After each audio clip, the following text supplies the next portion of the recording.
Hello, मैं आज फिर से आ गया हूँ। बट आज कुछ मैं गौरव फिर से आ गया हूँ, बट आज कुछ अलग होगा। आज ना किताबें होंगी, ना कविताएँ होंगी। आज हम बात करेंगे एक और आर्ट फ़ॉर्म के बारे में जो मुझे लगता है कि मैं मुझे अब ज़रूरत पड़ गई है ऐसा लग रहा है बात करने की। क्योंकि मैंने एक फ़िल्म देखी और फ़िल्म ने मुझे इतना अफ़ेक्ट करा कि मैं चाहता हूँ अब आप सब भी वो देखो। और फ़िल्म देखना बहुत आसान होता है, इतनी लंबी नहीं होती है, एक्सेसिबल होती है। तो हाँ, तो आज जिस बारे में हम बात करेंगे आपने गेस कर लिया होगा, एक फ़िल्म के बारे में, एक पिक्चर के बारे में, एक मूवी के बारे में। और इस एपिसोड का इसलिए नाम होगा फ़िल्म पे चर्चा, जॉयलैंड। तो जॉयलैंड क्या है? जॉयलैंड एक फ़िल्म थी जो लास्ट ईयर आई थी, लास्ट ईयर मतलब 2022 में। इसको डायरेक्ट करा है साइम सादिक ने और ये फ़िल्म पाकिस्तानी फ़िल्म है। और तो अब पाकिस्तानी फ़िल्म से हमारे दिमाग में आइडिया क्या आता है कि होगा वही, मतलब वैसे ही जैसे हमने देखी है ना बोल, बोल टाइप की कोई फ़िल्म होगी, वही फैमिली, वही मतलब है तो बोल टाइप की फ़िल्म अगर मैं ना झूठ बोलूँ तो। पर हाँ, हमें वही मतलब जो उनके सीरियल देखे हमें वो आँखों में आएगा कि मतलब उसकी तरह होगा, औन ज़ारा या फिर ज़िंदगी गुलज़ार है। और तुम बस मेरे हो एक करके ऐसा ड्रामा आता था। भूल गया मैं। तो हाँ, इस टाइप की इमेज, बट एक्चुअली ये फ़िल्म उसके अलट है, बिल्कुल अलट। अगर मैं तुम्हें एक समरी दूँ इस फ़िल्म की तो क्या है, ये एक फैमिली है, छोटी-सी जॉइंट फैमिली है, ज़्यादा बहुत सारे लोग हैं, एक्चुअली 10 लोग हैं और सबके अपने-अपने मसले हैं। कु और कुछ बड़े और सब फैमिली रिलेटेड प्रॉब्लम्स हैं, बिल्कुल फैमिली फ़िल्म है। और सॉल्यूशन है, बट मतलब हिम्मत नहीं है। और सब एक-दूसरे के लिए विलेन है, पर एक्चुअली में कोई विलेन है नहीं, सब विक्टिम ही है एक्चुअली। तुम किसी को पॉइंट करके नहीं बोल सकते, तेरी वज़ह से सब खराब हुआ। हुँ, तो ये एक थीम है उस फ़िल्म का। और बहुत ज़्यादा बात होती है जेंडर पे, सेक्सुअलिटी पे, डायनामिक्स पे, पैट्रियार्की पे, इन सब बातों पे। पॉलिटिक्स पे इवन छोटा-मोटा। तो ये पूरा फ़िल्म है। तो अब हम यहाँ से एक्सपेक्ट कर रहे थे कि अब यही एक्सपेक्टेशन रहता है कि पर पाकिस्तान की फ़िल्म है, उनके प्रॉब्लम हमारे जैसे नहीं हो सकते। और मैं भी ये सोच रहा था कि हमारे आगे होंगे प्रॉब्लम। पर देखा जाए पर्सनल प्रॉब्लम्स ना हर एक इंसान की बहुत यूनिवर्सल होती है। मान लीजिए, मुझे जो समझ आया है कि छोटी-छोटी प्रॉब्लम्स होती हैं। मुझे लगता है कि सिर्फ़ मेरे पास है प्रॉब्लम, आपको लगता है सिर्फ़ आपके पास है। पर एक्चुअली में बहुत कॉमन प्रॉब्लम्स होती है ना, जैसे अ, किसी एक टाइप की सैडनेस का होना, खालीपन होना, लगेगा सिर्फ़ मैं ही हूँ, जिसे एम्प्टीनेस फ़ील होता है रोज़। ऐसा लगता है कि कोई वॉइड है अंदर, तुम्हारी बॉडी में एक फ़िज़िकल वॉइड बन गया है, जिसे तुम्हें भरना है। पर एक्चुअली में तो तुम बात करो लोगों से तो पता चलता है, अरे! ये तो सबको ही है प्रॉब्लम। तो यही है बात इस फ़िल्म की कि आपको लगेगा कि हाँ, वहाँ पे थोड़ा रिग्रेसिव है, थोड़ा ज़्यादा कंज़र्वेटिव सोसाइटी है। तो उनके यहाँ पे जो सेक्सुअलिटी, जेंडर वाली प्रॉब्लम्स होंगी, वो हमसे ज़्यादा एक्सट्रीम पे होंगी। पर आप फिर देख के कहते हो कि एक्चुअली नहीं, हम भी सेम ही हैं। और शायद यही बात हुई कि बहुत ज़्यादा कंट्रीज़ ने रिलेट करा, इसलिए ये फ़िल्म हर जगह चली, बहुत ज़्यादा अवार्ड जीते। बट अवार्ड मैटर नहीं करते हैं, मैटर करता है कितने लोगों ने रिलेट करा है, कितने लोग अफ़ेक्ट हुए, कितने लोगों को पसंद आया। सो आज भी मोस्ट प्रोबेबली लास्ट एपिसोड की तरह ही हम 3 सेक्शंस में बाँट देंगे इस एपिसोड को। तो पहला सेक्शन होगा कि मुझे क्यों पसंद आई। दूसरा सेक्शन होगा कि आपको क्यों देखनी चाहिए। पर इस बार तीसरा सेक्शन होगा कि इसकी तरह ही कुछ और फ़िल्म्स जो मुझे लगा कि हाँ, मैं तुम्हें बता सकता हूँ ताकि आप और भी डिस्कवर करो ऐसा सिनेमा। सो हम यहाँ से शुरू कर सकते हैं, कुछ नया पेशकश, अगर अच्छा लगा तो फिर करते रहेंगे बार-बार, वरना कोई नहीं। तो पहला जो है पार्ट कि व्हाई आई लाइक्ड इट। सबसे जो पार्ट है ना, सब बोलते हैं, हर फ़िल्म के लिए बोलते हैं, मोस्ट प्रोबेबली मैं भी बोल रहा हूँ, इसका राइटिंग। मैं आपको एक बात बताता हूँ कि यूजुअली एक कैरेक्टर के मरने के बाद उस कैरेक्टर को दोबारा दिखाना क्लाइमैक्स में, तो ऐसा लगता है चीप इमोशन ग्रैब कर रहा है डायरेक्टर। ये हाँ, ठीक है भाई, मर गया कोई कैरेक्टर, अब हाँ, उसको दोबारा ज़िंदा दिखा दे, पास्ट का कोई सीन तो हाँ, सब रो देंगे। बट इस फ़िल्म और वो यूजुअली कोई ऐसा अजीब-सा सीन यूज़ करते हैं, बट इस फ़िल्म में बहुत डिफरेंट तरीके से यूज़ करा, मतलब एक बहुत सिंपल से सीन से एंड कर दी फ़िल्म। और हाँ, एक कैरेक्टर मर गया है, दोबारा दिखाया, बट वो वैसा चीज़ी नहीं लगता, बस लगता है कि हाँ, यहाँ पे ये ज़रूरी था, इसलिए इन्होंने यहाँ पे इसे डाला है और वो वर्क करता है इसलिए। और बताता हूँ इसकी राइटिंग में क्या अच्छी बात है, कि जो जो प्रोग्रेशन है, वो वो वो बहुत खूबसूरत है। आपको महसूस होता है कि हाँ, बिल्डअप पूरा।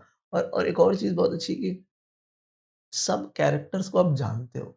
अगर आप नुच्ची एक जो जो हमारी हमारी जो मेन हम कह लें प्रोटैगनिस्ट है उसकी भाभी है, नुच्ची नाम है उनका, हमारा प्रोटैगनिस्ट अगर मैं बोलूँ हैदर है, कैरेक्टर उसकी भाभी है, हमें उसके बारे में बहुत कुछ पता है।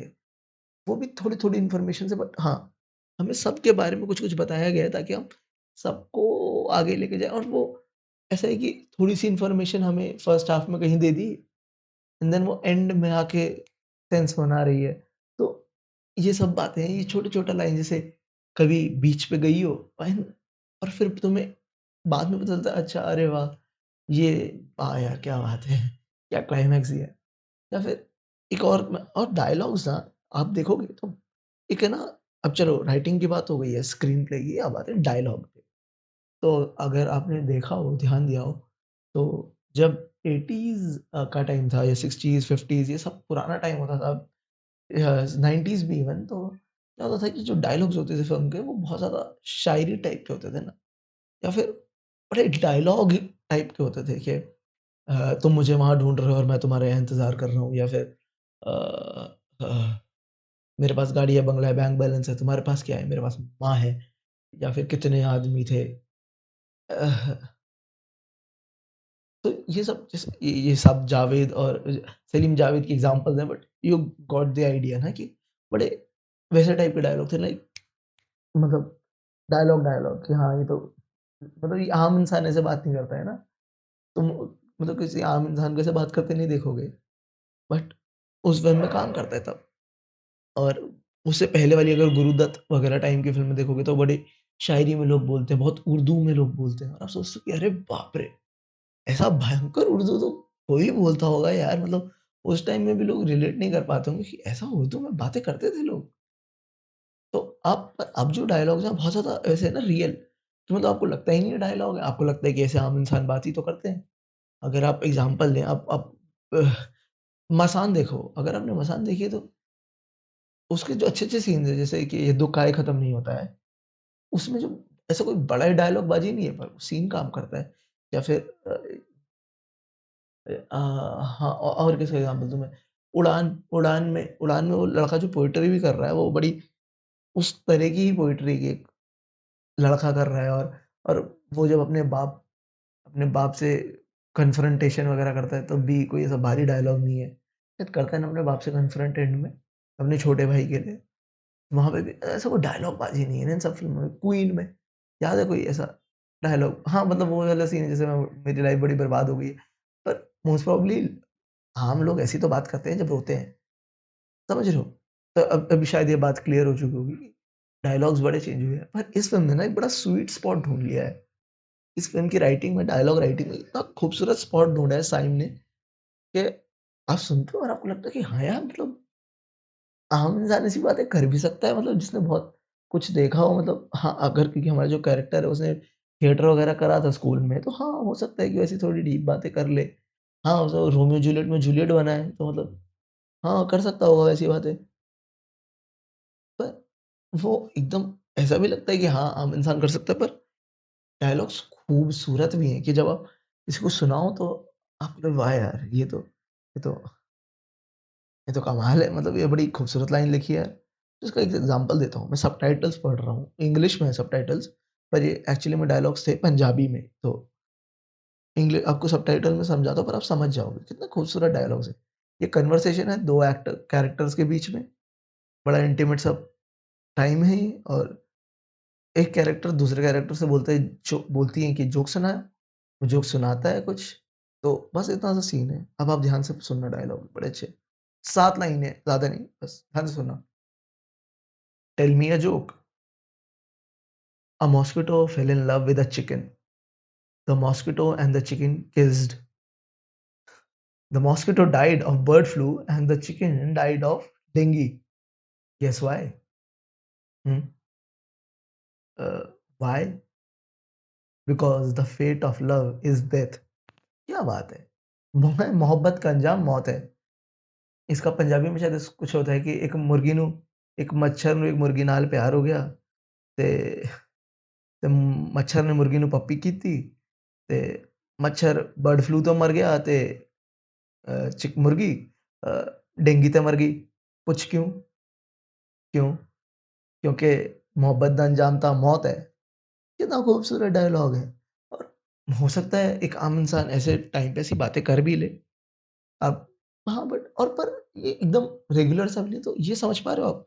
ये कितना खूबसूरत बिल्कुल स्वीट स्पॉट है डायलॉग के लिए कि ना ज़्यादा चीज़ी, ना ज़्यादा एकदम डाउन टू अर्थ, एकदम मिडल ग्राउंड, बड़ा स्वीट स्पॉट। और ऐसी लाइनें इस फ़िल्म में भरी हुई हैं, आप जिनको कोट कर सकते हो पूरा दिन। एक लाइन है कि कभी बीच पे गई हो? कराची, कराची या फिर कभी बीच पे गई हो? वो डायलॉग तुम्हारे साथ रह जाएगा। सिंपल सी बात है, पर जब तुम फ़िल्म देखोगे तुम्हें महसूस होगा। ये सब चीज़ें बहुत। और एक और चीज़ बताता हूँ तुम्हें। अच्छा, और एक और चीज़ बताता हूँ बहुत अच्छी, इस फ़िल्म में हमारे जो 2 मान लीजिए मेन कैरेक्टर हैं, 3-4 सभी मेन कैरेक्टर हैं, पर जो बिल्कुल 2 सेंटर में हैं, वो है हैदर और मुमताज़। तो आप देखोगे कि इन दोनों की लाइफ़ के पैरेलल्स हैं और हर सीन दोनों की लाइफ़ में होता है कुछ, और बिल्कुल एक हद तक सिमिलर भी होता है, पर ऑपोज़िट भी होता है एक-दूसरे से। तो आपको वो देख के बड़ा मज़ा आएगा कि अरे वाह! यही सिचुएशन इसके पास भी थी, इसके पास भी थी। इसके साथ भी ऐसे ही अच्छा हुआ, इसके साथ कुछ अलग तरीके से अच्छा हुआ। तो जैसे एक सीन है कि ह हमारी जो मुमताज़ है वो मेकअप करती है, तो वो किसी को मेकअप कर रही है, ब्राइड को एकदम से लाइट चली जाती है, पर वो सब दोस्तों की टॉर्च फ़ोन की जलवा के मेकअप पूरा कर देती है और वहाँ पे स्टार बन जाती है एकदम, सब पागल, वाह! मुमताज़ वाह यार बचा लिए तूने। फिर हमारा जो हैदर है, उसका पति मुमताज़ का, वो वो भी ऐसे ही कुछ परफ़ॉर्मेंस कर रहा होता है, कहीं पे उसे जॉब मिली होती है, उसे वहाँ पे इम्प्रेस करना होता है लोगों को। वो भी ऐसे ही कुछ करता है, फ़ोन की टॉर्चेज़ यूज़ करके अपनी बीवी की बातें सुन के, वो उसकी बीवी ने करा था वहाँ से इंस्पिरेशन लेके, और उसके साथ भी अच्छा ही होता है कुछ ऐसा, वो पर इस बार वो अपने लिए नहीं करता, किसी और के लिए करता है। तो ऐसे आप बहुत सारे पैरेलल्स देखोगे दोनों की लाइफ़ में।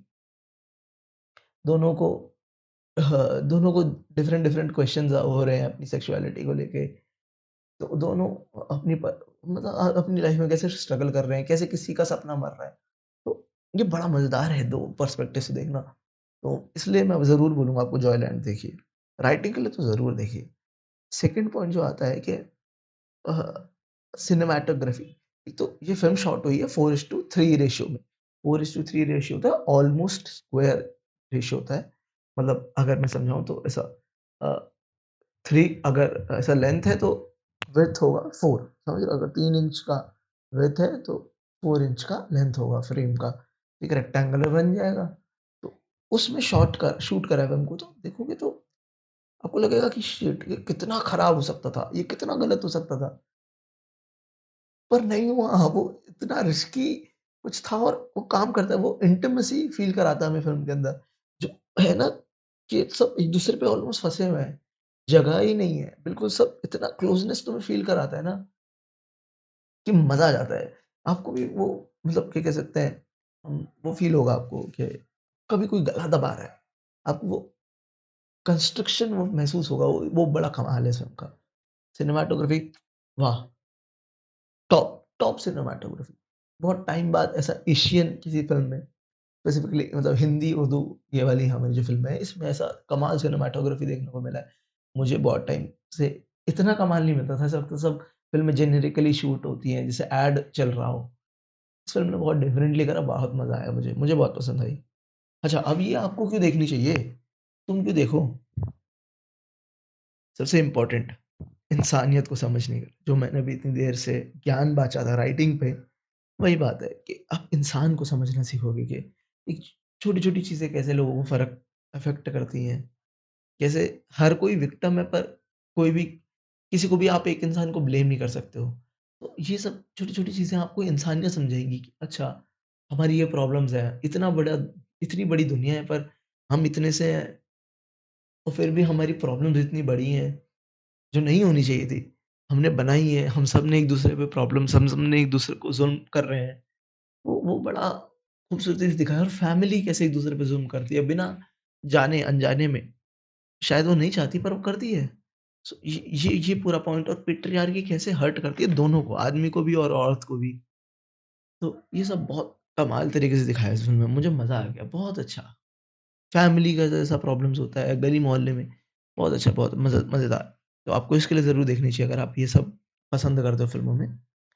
और सेकंड जो रीज़न रहेगा वो रहेगा अगर आपको सही से रोना है, आप बहुत टाइम से रोए नहीं हैं, होता है ना कभी-कभी कि रोने का मन करता है और आँसू नहीं आ रहे होते हैं, तो आई थिंक सो ये फ़िल्म बेस्ट रहेगी आपके लिए कि आप ये फ़िल्म देखो और आप सिर्फ़ रोओगे। आप सिर्फ रोओगे और I can bet my life आप आखिरी का जो है 15-20 मिनट, तो आप सिर्फ रोना पड़ेगा। सिर्फ आप क्लाइमैक्स देखोगे और आपको आँसू आ जाएँगे। अब रोते ही जाओगे, आप फट जाओगे। तो कभी-कभी होता है ना कि मन करता है रोने का, एकदम क्लेंज़ करने के लिए खुद को, तो गो फॉर इट। जॉयलैंड देखिए, आपको ज़रूर रोना आएगा। अच्छा, अब यहाँ पे खत्म हो गया पूरा पार्ट। अब मैं 2 फ़िल्में और बताऊँगा, जो जॉयलैंड की तरह हैं किसी हद तक और जो आपको भी देखनी चाहिए। पहली फ़िल्म है सेल्समैन। ये असगर फ़रीदी की फ़िल्म है I think so, Irani film maker है। सेल्समैन ये एक्चुअली अगर आप वो सोच रहे हैं ना कि ये वो प्ले था डेथ ऑफ अ सेल्समैन, उस पे बेस्ड है तो इसमें एक्चुअली क्या है ना कि हमारा जो मेन कैरेक्टर है वो एक थिएटर एक्टर है, वो इसी प्ले के एडाप्टेशन पे काम कर रहा है। अपने ईरान में ये फ़िल्म ईरान में बेस्ड है तो वहाँ पे वो इस थी प्ले के a death of a salesman play के प्रोडक्शन में काम कर रहा है as a actor, main actor और इसकी फैमिली में एक ट्रेजेडी हो जाती है इसकी वाइफ़ के साथ। तो ये उसके साथ भी डील कर रहा है, इसकी वाइफ़ के ऊपर क्या इफ़ेक्ट आ रहा है, लोग कैसे परेशान करते हैं, छोटी-छोटी चीज़ें जो लोग समझते नहीं हैं पर कितना इफ़ेक्ट करती हैं किसी और ह्यूमन बीइंग को, तो ये इस फ़िल्म में बहुत अच्छे से दिखाया है। सो आई थिंक सो ये आपको देखनी चाहिए और एक और बताता हूँ इस फ़िल्म की बात। इस फ़िल्म का लेंथ एग्ज़ैक्टली 2 घंटा है। एग्ज़ैक्टली 2 घंटा और ये ना ये जो डायरेक्टर हैं असगर फ़ारीदी इनका स्टाइल है, स्टाइल नहीं मतलब इनका टैलेंट कह लीजिए।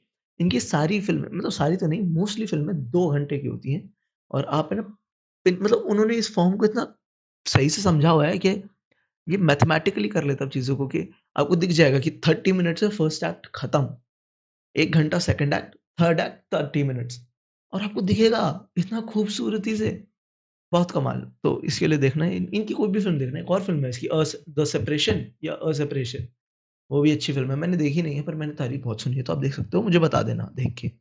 सेकंड फ़िल्म मेरी फ़ेवरेट हिंदी फ़िल्मों में एक है बासु चैटर्जी साहब की रजनीगंधा। रजनीगंधा अडैप्टेशन है मनु भंडारी जी की शॉर्ट स्टोरी की, जिस शॉर्ट स्टोरी का नाम था यही सच है।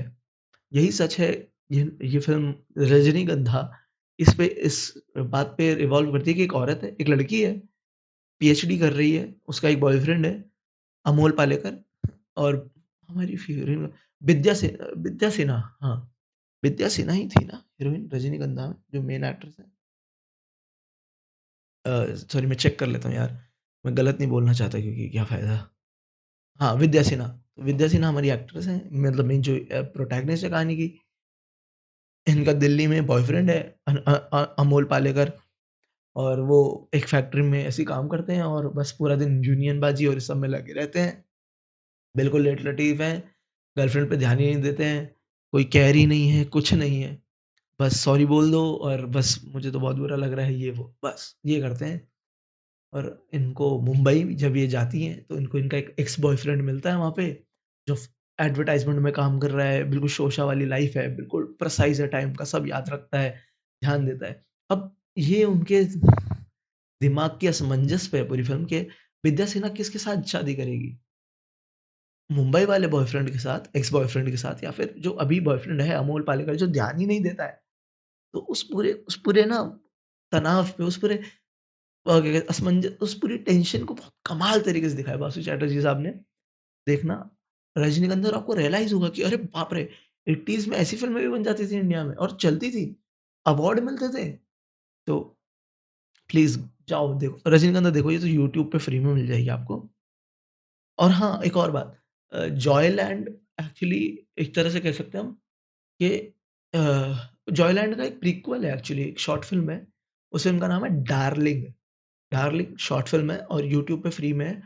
डार्लिंग प्रोलॉग है जॉयलैंड का, तो आप जॉयलैंड देखो और फिर डार्लिंग देखो, तो आपको समझ आ जाएगा कि अच्छा पहले ये हुआ इस डार्लिंग फ़िल्म में जो हुआ ये, और फिर शॉर्ट फ़िल्म में, और फिर जॉयलैंड अब इसका बड़ा पिक्चर है। हाँ, डार्लिंग वो आलिया भट्ट वाला डार्लिंग्स नहीं, ये डार्लिंग सिर्फ़ डार्लिंग है। यूट्यूब पे ये भी देख सकते हो, पहले जॉयलैंड देखना। मूवी पे आई थिंक सो जॉयलैंड, हाँ, वही है। जाओ देखो, और भी तरीके होते हैं देखने के, जैसा मन करे देखो, पर देखो, देखना ज़रूरी है। तब तक के लिए थैंक यू, और बताना अगर अच्छा लगा है तो और कभी भी करेंगे। बाय-बाय। और इम्प्रूवमेंट्स का पूरा स्पेस रहता है हमेशा। बताना क्रिटिसिज़्म भी। Finally bye.